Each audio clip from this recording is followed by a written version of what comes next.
Evening with a Legend is a series of presentations exclusive to legends of the famous 24 Hours of Le Mans, giving us an opportunity to bring a piece of Le Mans to you.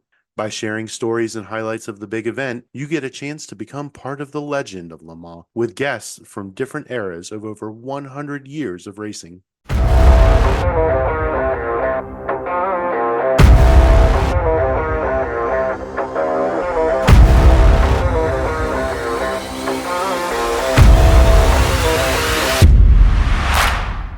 Tonight, we have an opportunity to bring a piece of Le Mans to you, sharing in the legend of Le Mans with guests from different eras of over 100 years of racing. And as your host, I'm delighted to introduce 91-year-old William S. Jackson, one of the co-founders of the Society of Automotive Historians, who isn't just a veteran of motorsports. From being drafted during the Cold War to racing alongside legends like Carroll Shelby and Sterling Moss, Bill's journey to Le Mans is a tale of grit, ingenuity, and unexpected grace. Today, we're taking you back to 1958, to a time when racing was raw, personal, and deeply intertwined with the world's shifting tides. You'll hear how a flunked college career turned into a military path that led him to Germany, where a chance friendship with a former Luftwaffe pilot changed his view of war, peace, and humanity. And you'll ride shotgun as Bill recounts his time behind the wheel of a 1935 BMW 315, restored with reverence and raced with heart on the hallowed grounds of Le Mans. And with that, I'm your host, Crew Chief Eric from the Motoring Podcast Network, welcoming everyone to this very special Veterans Day Evening with a Legend. All right, Bill, so we're going to talk about your experience at Le Mans, a very special experience at Le Mans 1958. So Right. that's the Le Mans Retrospective. A lot of our members probably don't even know what that is. And so to lay that out, it's a precursor to what we know today as the Le Mans Classic. So let's talk about your journey getting to Europe, your road to Le Mans. Okay, well, it's kind of an interesting story. I was a Cold War soldier, and not many people know much about what it was like being a draftee during the Cold War years. And this is a kind of a humorous personal story. I flunked out of industrial engineering into business management, and I flunked out of business management because I was racing sports cars. I was leaving Thursday night and getting back Sunday night, and that just didn't work well. The assistant dean of the College of Business called me in and just chewed me up one side and down the other. Bill, you're not stupid. You're racing those damn cars and you're not applying yourself. And you could succeed if you just get away from that. And he said, you're out of here now. And he said, I'm sure the draft is going to get you pretty soon. And he said, but after you're in and out of the Army, if you've decided what you want to do with your life, I'll get you back into Penn State if you can show me something. And as I'm getting ready to go out of his office, I'm thinking, does he do this with every student flunking out?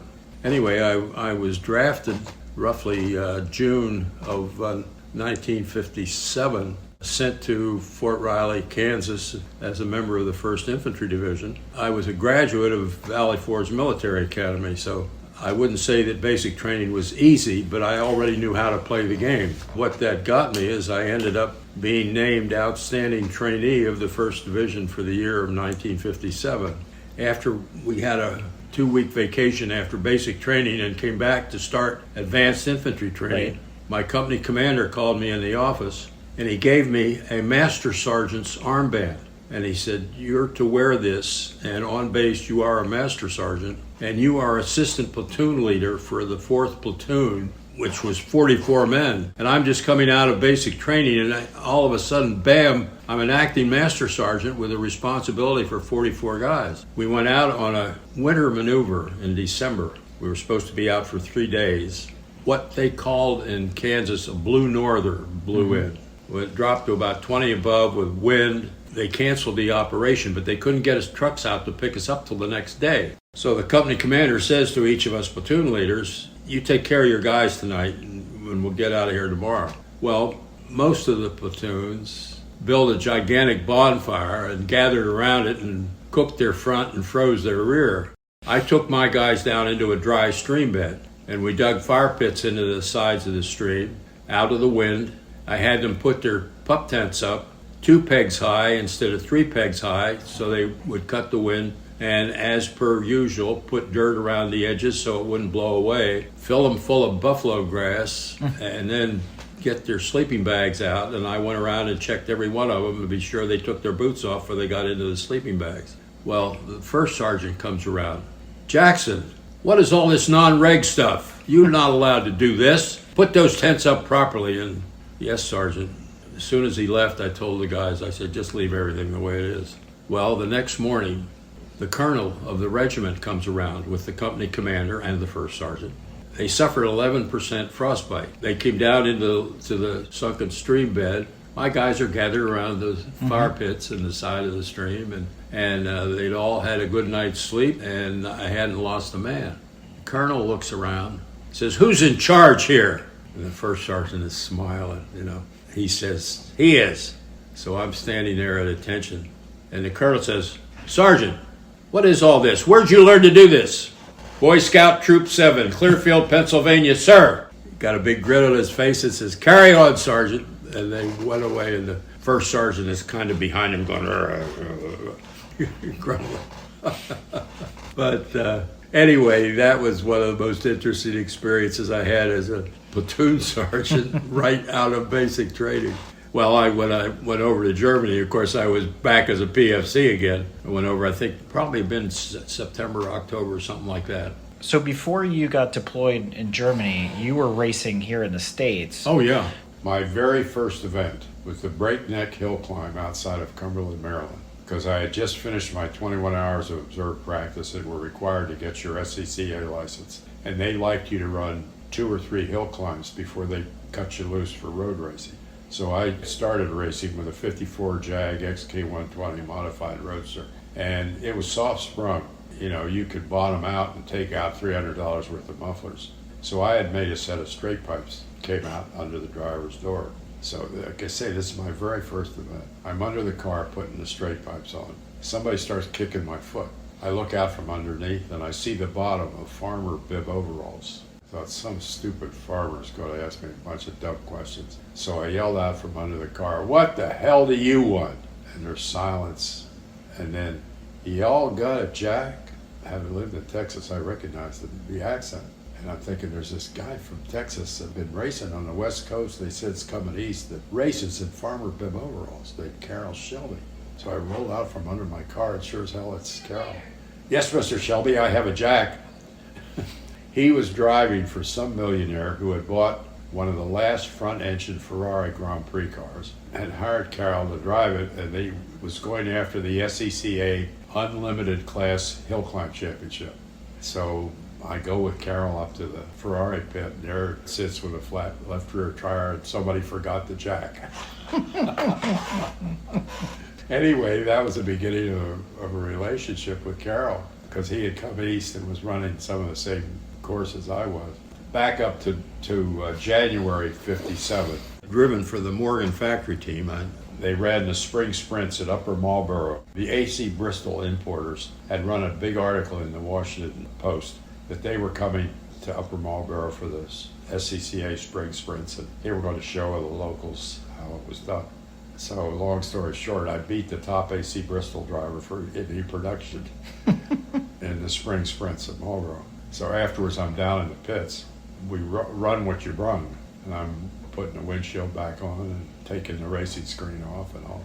And these 2 suits come in, coats and ties, and they walk up to my Morgan bag over the hood. The guy said, "Does this belong to you?" And I said, "Yes." He said, "If you can beat our top driver with this piece of shit, you got to drive for us. How'd you like to go to Sebring?"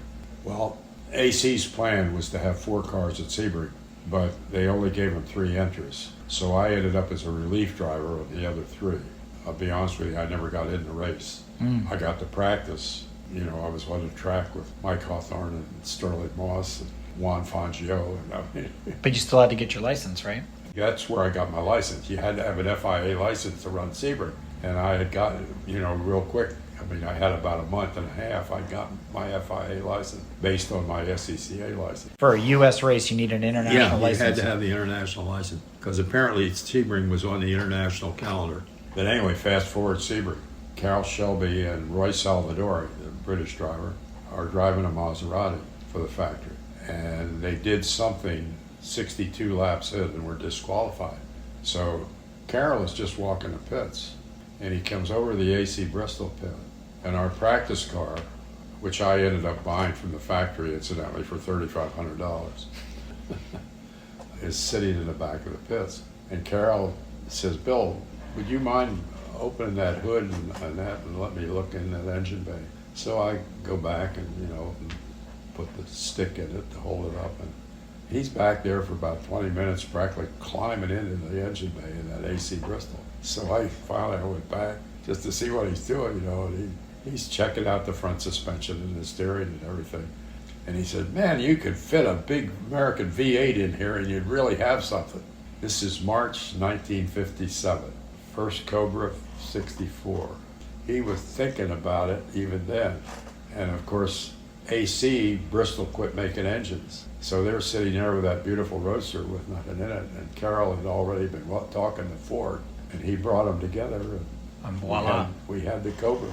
But I was assigned to Company A of the 8th Infantry Regiment of the 8th Infantry Division in Mainz, Gonsenheim, Germany. Our mission, we had pre-planned positions in the Fulda Gap from World War II. It's where the Germans came through when they attacked France.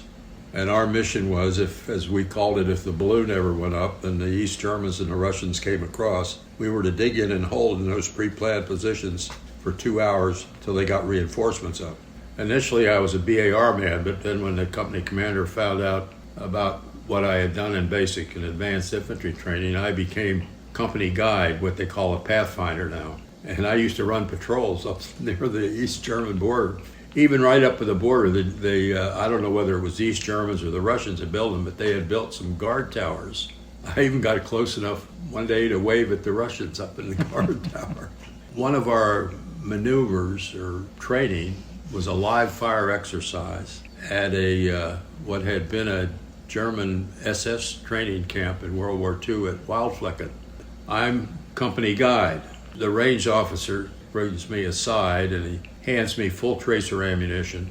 And he said, "Private, I want you to go down the hill, cross that little stream, start up that hill. And when I blow my whistle once, you hit the ground and start firing with your tracer ammo." There was an old German World War II pillbox up on top of the hill. And I was to direct fire at that pillbox. And he said, "The company will then be firing and advancing by platoon. And when they get up to you, you fall in with them and go on up the top of the hill, and that'll be the end of the exercise." So I go down the hill, cross the creek, start up the hill. He blows his whistle, I hit the ground, I start firing, and then all hell breaks loose over my head as they start advancing by platoon, live fire, live ammo. Anyway, they come down, cross the creek, start up the hill, and all of a sudden I recognized the BAR being fired at me, because they do sound different. I rolled over and looked off to my left, and here they're coming at me. Boom, boom, boom, boom, boom. And I froze, and he put the clip through it 10 feet from me. Story was, he didn't do anything wrong. As a matter of fact, he was doing everything right. Clutched his BAR hard into his side and looked ahead to watch where he was firing, and stepped in a rabbit hole and destroyed his knee, and went down and locked on the trigger and had it pointed at me. Well, I went looking for a desk job. Fortunately, my best buddy from basic training was in regimental headquarters. He was able to get me a job in PIO, Public Information Office, writing hometown news releases. Johnny Jones is in Mainz, Germany, driving in a 2.5-ton truck, sending him the hometown papers. But we had a lot of sports teams, to keep us active and keep us out of the bars. And having been sports editor of my paper at Valley Forge, I started writing sports stories for the 8th Division newspaper, The Arrow. I got a call about 2 months later from a Major Grady, who was head of the 8th Division newspaper, and he said, "Private Jackson," he said, "I like what you've been doing. I just lost my sports editor. Would you be interested in the job?" Transfer to division headquarters, general's mess, no KP, no guard duty, weekend pass every weekend. Oh, I don't want that job. So I became sports editor of the 8th Division's newspaper. Well, while all this was going on, my hope was, when I went to Germany, to find a Bugatti and bring it home. Well, I had no idea how to go about it. I didn't speak German. But shortly after I got there, inexpensive 35mm cameras were just coming in. And they made arrangements through John Gutenberg University in Mainz, and they sent a photojournalism prof out to the base to teach us film speed, f-setting, shutter speed. We had to know all that, and taught us how. And as we were buying through the PX, at the time, mostly East German 35 millimeter cameras. And then they carried it a step further and built a darkroom, and he taught us how to develop film and make prints. Well, in conversation, we discovered he was a car guy. Ernst Char was this man's name. He had raced Formula 2 right after the war with a BMW 328 based car. I don't think it was a Veritas, it was a special. Anyway, he was also a race photographer for the Frankfurter Zeitung and the Rhine Zeitung newspapers. I became his Gunga Din. I started carrying his camera bags to the races. Grand Prix of Holland, Grand Prix of Europe, and in Belgium. I mean, I got to go up the 1,000 kilometers in the Nürburgring. Ernst, well, among other things, he became my German editor when I was editor of Antique Automobile. Anyway, when I went to Germany in the Army, I hated every German that walked the earth, because my father is buried in Belgium. He was killed February 23rd, 45, as an infantryman crossing the Ruhr, R-O-E-R River in Germany to a captured town of Düren. When I met and got to know Ernst, he pretty soon picked up my story. And he was a really sharp guy, and he started diffusing me. We would go somewhere and he would say, "Oh, you see that over here? Well, that was the town church.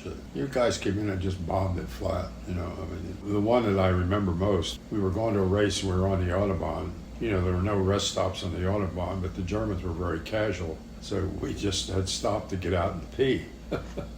And I looked down in this valley and there's the remains of a village, pretty obviously unoccupied. And I said to Ernst, I wonder what story is there? And he said, "I'll tell you what the story is."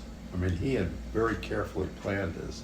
He said the American infantry was coming up that valley. And he said this was near the end of the war.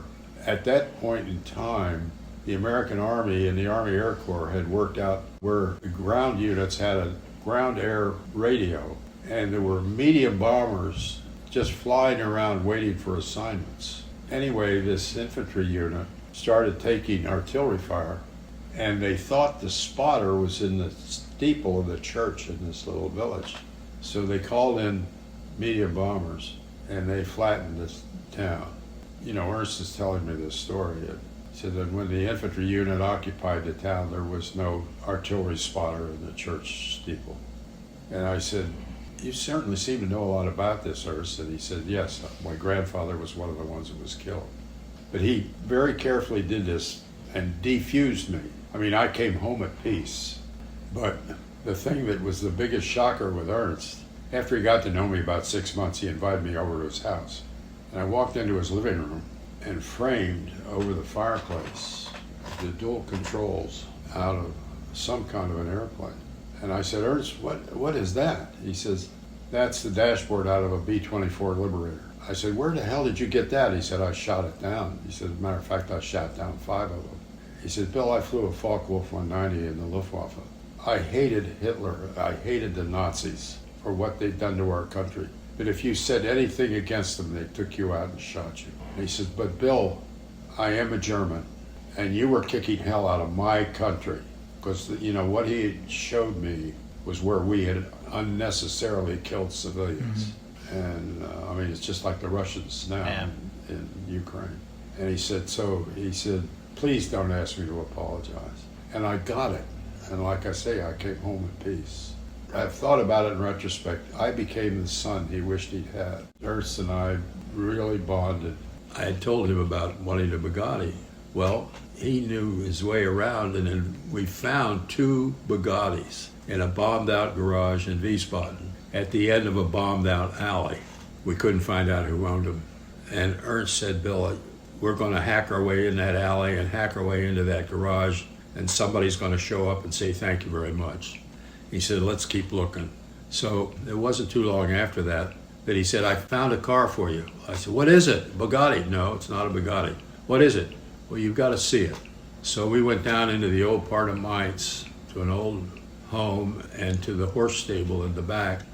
And in the horse stable, and he whips the tarpaulin off that beautiful 35 BMW. which I knew nothing about. I wasn't up to speed on vintage BMWs. So he told me about the car. It had originally been delivered to Helm, H-E-L-M, Klöckler, K-L-O-C-K-L-E-R, the main BMW dealer in Frankfurt in 1935.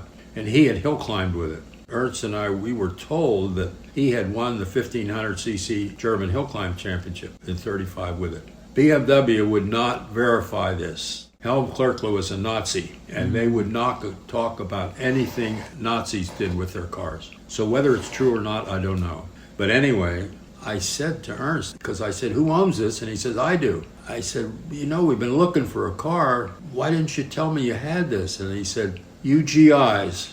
He said, you come over here, you buy these vintage German cars, you run them into the ground, and then you just go home and leave them there to rot. And he said, that can't happen to this car. But he says, I've gotten to know you, and I'll sell it to you. I had to pay $1,750 for it.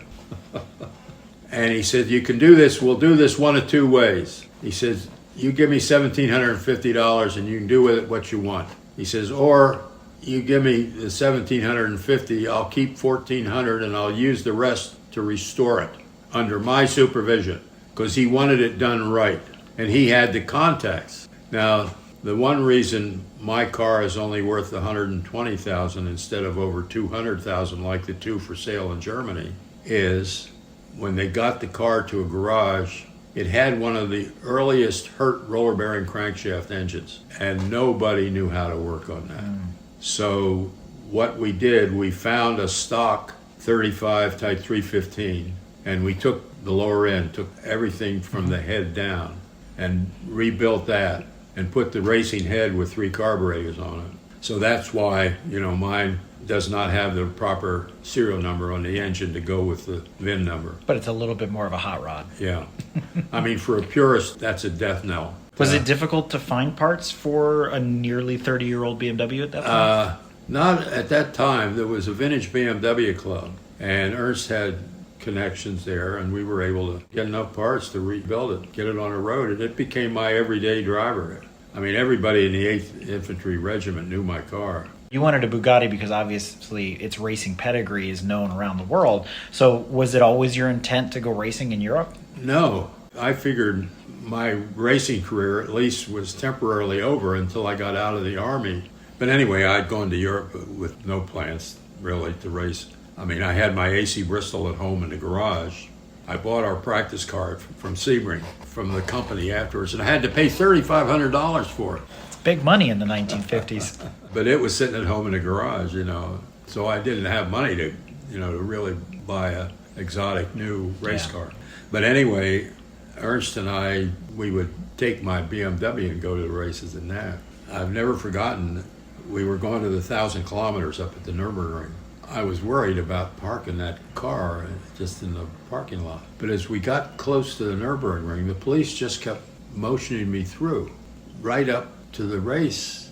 And when I got into the paddock, there are at least 100 Bugattis. It was the annual gathering of the Bugatti clubs of Europe. And the Bugatti Club of Deutschland was the host that year. And of course the police didn't know the difference between a BMW and a Bugatti. They just knew it was an old race car. So I pulled into that paddock area with all these Bugattis, you know, and all these guys are looking, and I got U.S. Forces plates on it, and they started to come over and look at it.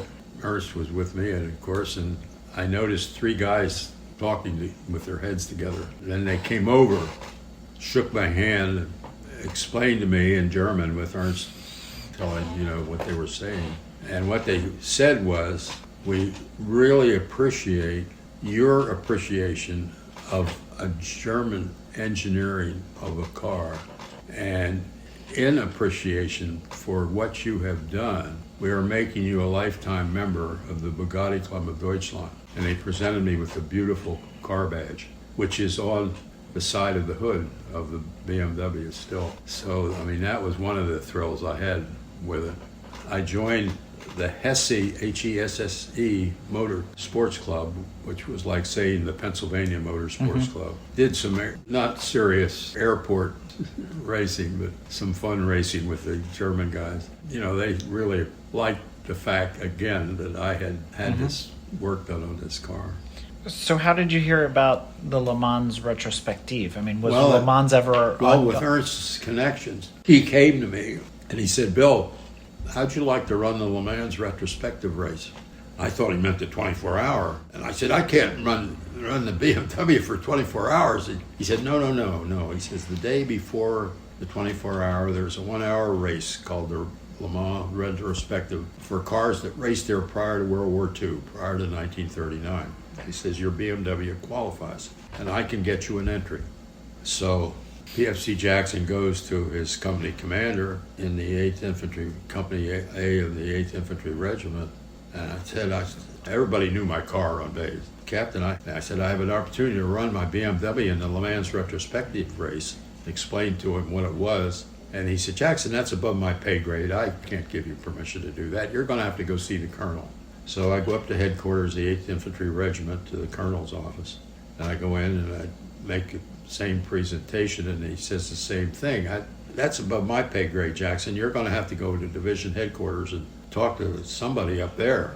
So I drive up the division headquarters in Bad Kreuznach, park in the general's parking lot next to an Austin Healey. Somebody's a car guy. PFC Jackson just walks in cold into the commanding general's office. And there's a major sitting there at the desk, and, "What the hell do you want, Private?" And I said, "Well, sir, I was told I have to come see the commanding general. I have an opportunity to run my 1935 BMW in the Le Mans Retrospective race." "You what? Let me get the general." Guess who the car guy was? So he comes rushing out of his office, and I told him the whole story. And he says, "Of course you can, Private Jackson." He says, "But you damn well better tell him you're in the 8th Infantry Division." "Yes, sir." So me and my best Army buddy, Jack Goebel, hop in the car. At the time, the easiest way to go to Le Mans was to go to Paris and go south. Well, Paris was off limits to GIs at the time. So we went south through, I can't think of it. We went south and almost straight across at Le Mans. We hit some towns that we were the first GIs there since World War II. I mean, it was a relatively quiet area. Anyway, we got to Le Mans and... Were you well received by the French? Oh, yeah. They loved the car and the fact that we were GIs. And like I say, these towns that we hit, like we were the first American GIs back since they'd been liberated. They were very happy to see us. So what did you think of Le Mans at that time? Well, of course, coming from the States, that was one of the golden wishes for anybody racing cars, was to go to Le Mans, with some factory team. It just blew me away to be there, to be on that track with vintage Bentleys and Rolls Royces and Bugattis and Alfa Romeos and Delahaye's and Delages and all the beautiful vintage cars. I think we had a Le Mans start with our cars angled. Mm-hmm. You were allowed to have a passenger, if you had a two-man sports car. And so Jack, my best buddy on the Army, Jack Goebel, got to ride the whole hour with me. Let's unpack that a little bit more. So driving Le Mans, did it live up to all the hype? Did it live up to your expectations? Oh, yeah. I mean, I had seen some film of previous Le Mans races. Forgive me, I still call it Le Mans. That's fine. But, it was just a thrill to be on that track. I mean, it would have been the same way if I'd have gotten to run in the Indianapolis 500. It was that kind of a thrill for me to get to go down the Mulsanne Straight wide open. And I had one experience during the race. My Bimmer had mechanical brakes, and I had one that started locking up. So I'm sure you're familiar with the Le Mans course. Mm-hmm. At the end of the Mulsanne Straight, you literally turn right. Mm-hmm. My top speed was probably 80, 85. And when I'd start the brake, that brake would catch, and I'd kind of skitter through the turn. And by the third lap, when I would come through, the Frenchies were getting up on the hay bales and clapping, and I made it through the turn. So since you spent an hour going around the circuit, obviously the Mulsanne always has its appeal because you can just go flat out and you can really test the limits of your car. But was there a section of the track that you really liked? Past the pits, you went through some S turns, and I liked that. And the Dunlop Bridge was there at that time. Yeah. Yes. Give me a break how many years ago this is.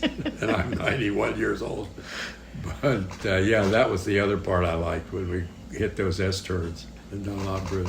But, you know, everywhere, all the way around the course, the people were standing up and clapping when we went by. And they loved the cars as much as we did. If you watch any of the old videos of Le Mans from the 50s, it's all black and white footage, and there's some classic scenes of some of the pro drivers in like D-type Jaguars and things like that, and you see women literally walking down the road with grocery bags because it's old farm roads, right? Oh, yeah. At that time. Yeah. So is that what you encountered when you were driving? Obviously, it was in full color for you. You were there, but for those of us that saw the old footage, what was it really like? One of the thrills of my life as far as racing, I mean, even though it wasn't really a race, it was more than anything else a 1 hour continually running around the Le Mans course for people to look at all the beautiful old race cars. I mean, it was just a thrill, you know, to be on that track. Well, we had taken along our sleeping bags in one of our pup tents, and we just set up a pup tent in the pit area and slept in our sleeping bags. But, you know, there was plenty of food and drink available. And what became big-time drivers were there for the 24-hour to see some of them. I talked to Phil Hill again, and I don't know if Carroll Shelby was there. Yeah, 59 would have been the year he was there with the Aston DBR9, so Yeah. that would have been the next year. I'll be honest with you, I don't remember the guys, but there were some of the guys that I raced with in the States that were there. So, you know, it was a great, I think we were there about 3 days total. We were back to Mainz, Gonsenheim.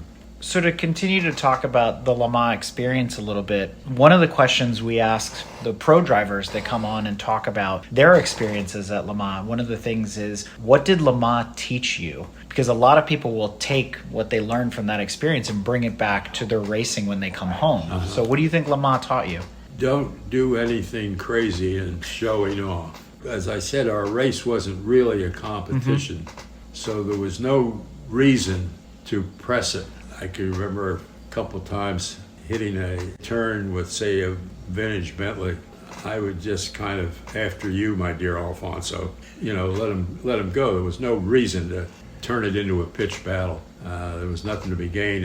And very honestly, I was looking at the cars as much as anybody else, thinking, here I am on the track with a vintage 8-liter Bentley. It just blew me away. And then, of course, seeing the cars in the pits, you know, before the race, it was kind of like a dream come true for a young guy like me. Did you ever race anywhere else in Europe after that? With our Hesse Motorsports Club, we did, like I said, we did some fun competitions on a couple of airports. Nothing really serious. I got to drive the Nürburgring, and that was fun. Did you ever return to Le Mans after that one time? Never had the chance. Did you keep up with it? Many decades of racing now have evolved at Le Mans. Yeah. You still keep up with the 24? Not really. When I came home, I was getting on with my life. I had the AC Bristol, but I was going back to college. My Major Grady, we became friends when I was sports editor of the 8th Division paper. And, you know, he sat me down early on and said, what are you going to do when you get out of the Army, Bill? And I said, I don't really know. And he said, did you ever consider journalism as a career? And I said, no, I hadn't. And he said, well, you should. He said, we have the University of Maryland overseas program right here on our base. And he said, I'll bet if you took a couple of courses and got good grades in them, you could go back and show them that and you'd get back in. And that's exactly what I did. I went back and, of course, knew what I was doing, finished my degree in business management, took my master's in journalism. The retrospective, the year you did it, 1958, that wasn't the first time they had run it. Do you know how many more times the retrospective ran after you did it? I have no idea. Were you able to find, was I the first? So right now, you are the earliest person we've ever interviewed that has turned a lap at Le Mans. Whether it was in anger or whether it was for fun. Like you said, Shelby would have been the year after you, and Andretti, who we've interviewed, didn't race until the 60s, mid to late 60s. So that's almost 10 years after you. So right now, yeah, there's nobody else that we've talked to that has run it that far back. This is pretty cool. Yeah, I'll say. I mean, you know, you mentioned you thought I was when we first talked. And our goal with this whole program is to talk to people that have turned a lap at Le Mans or been involved that came from the States, right? Because it is such, like you said, it's such hallowed ground for a lot of people.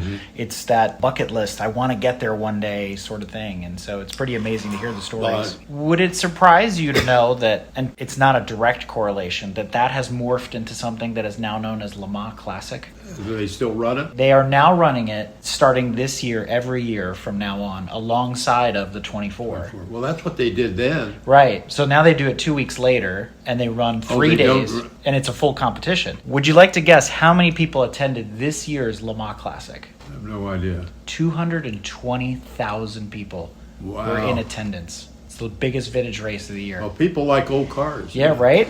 What people don't know, unless they've looked into it, is there's a class for your BMW to continue to run even today at Le Mans, which is really, really cool. So that'd be kind of neat, right? Yeah. Maybe it'll find its way home one day and run Le Mans again. Well, on that note, Bill, appreciate you spending your afternoon with me and sharing some stories and some memories. Somebody that's interested, I'm 91, how much longer am I going to be around, or this is all going to be lost? Well, good memories, right? Oh, yeah. And a once-in-a-lifetime opportunity. Absolutely fantastic. Absolutely. As we cross the finish line on today's episode, we're left with more than just the echoes of engines and the scent of old leather and gasoline. Bill Jackson's journey reminds us that racing isn't just about speed, it's about memory, meaning, and the quiet moments between laps. From Cold War barracks to the paddocks of Le Mans, Bill's story is a testament to resilience, craftsmanship, and the human connections that outlast even the fiercest competition. His friendship with Ernst, his reverence for the machines he restored, and his reflections on time and legacy invite us to consider what we're really racing towards. We hope you enjoyed this presentation and look forward to more Evening with the Legend throughout the season. And on behalf of everyone here and those listening at home, thank you, Bill, for sharing your stories with us.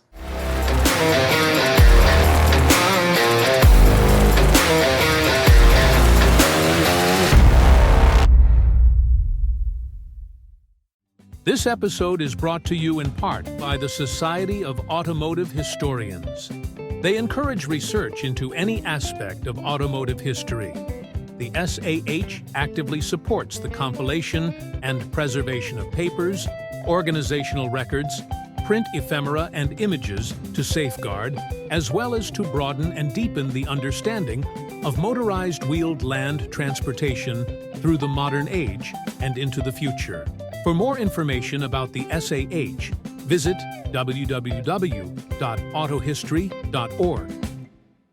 This episode has been brought to you by the Automobile Club of the West and the ACO USA. From the awe-inspiring speed demons that have graced the track to the courageous drivers who have pushed the limits of endurance, the 24 Hours of Le Mans is an automotive spectacle like no other. For over a century, the 24 Hours of Le Mans has urged manufacturers to innovate for the benefit of future motorists, and it's a celebration of the relentless pursuit of speed and excellence in the world of motorsports. To learn more about or to become a member of the ACO USA, look no further than www.lemans.org. Click on English in the upper right corner, and then click on the ACO Members tab for club offers. Once you've become a member, you can follow all the action on the Facebook group ACO USA Members Club and become part of the legend with future Evening with the Legend meetups.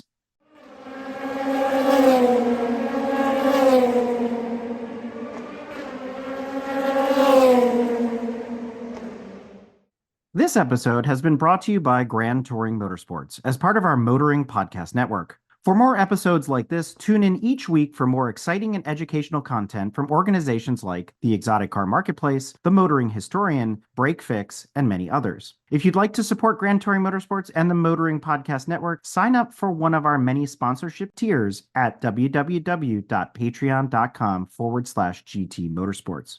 Please note that the content, opinions, and materials presented and expressed in this episode are those of its creator, and this episode has been published with their consent. If you have any inquiries about this program, please contact the creators of this episode via email or social media as mentioned in the episode.